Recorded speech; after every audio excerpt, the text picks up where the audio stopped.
Salam dan salam jumpa kembali dalam kasih dan anugerah dari Tuhan kita Yesus Kristus. Saya berharap Bapak, Ibu, dan Saudara sekalian tetap dalam keadaan sehat, dalam keadaan kuat, dan bersemangat untuk memuji dan melayani Tuhan. Sebelum kita merenungkan satu bagian firman Tuhan, saya mengajak kita untuk berdoa. Marilah kita berdoa.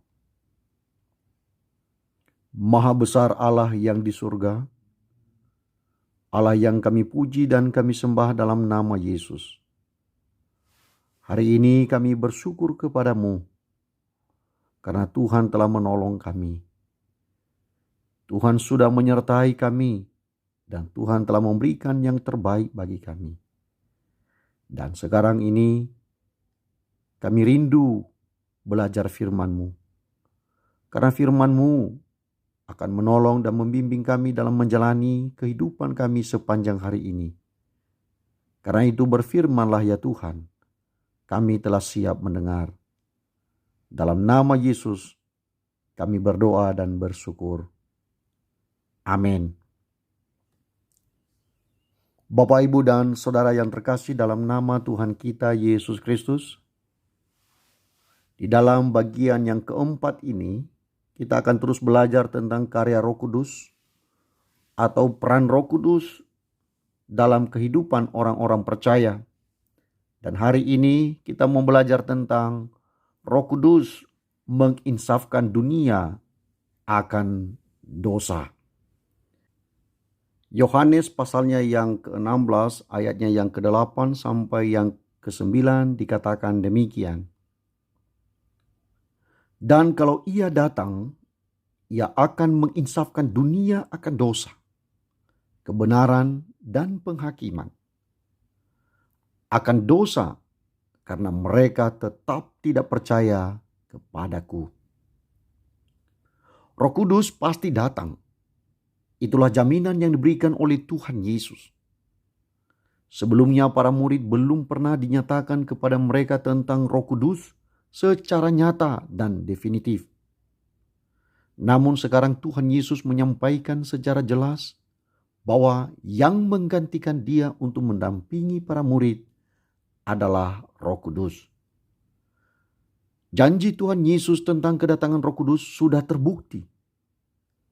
Hal itu dapat kita lihat di dalam Kisah Para Rasul pasalnya yang kedua. Roh Kudus turun dan mendiami orang-orang percaya. Ia tetap ada bersama orang percaya sampai akhir zaman. Oleh karena itu, para murid tidak perlu bersedih dan gelisah.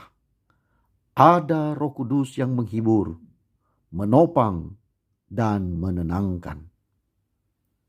Dalam bacaan kita hari ini, karya atau peran Roh Kudus disampaikan secara spesifik, yaitu untuk menginsafkan manusia akan dosa.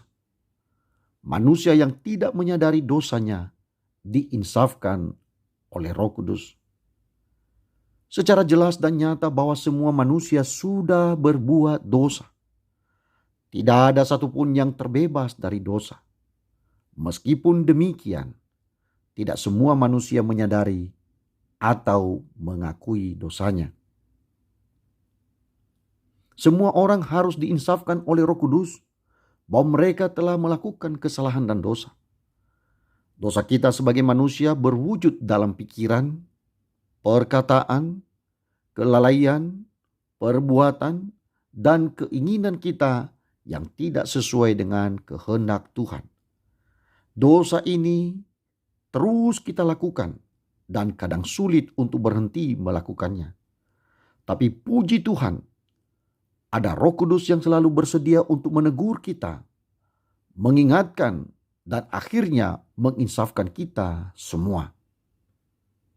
Sebenarnya, dosa yang ditekankan oleh Tuhan Yesus dalam bagian ini adalah dosa manusia yang tidak percaya kepadanya. Yesus sudah berulang kali menyatakan bahwa Dia berasal dari sorga dan bahwa Dia adalah anak Allah.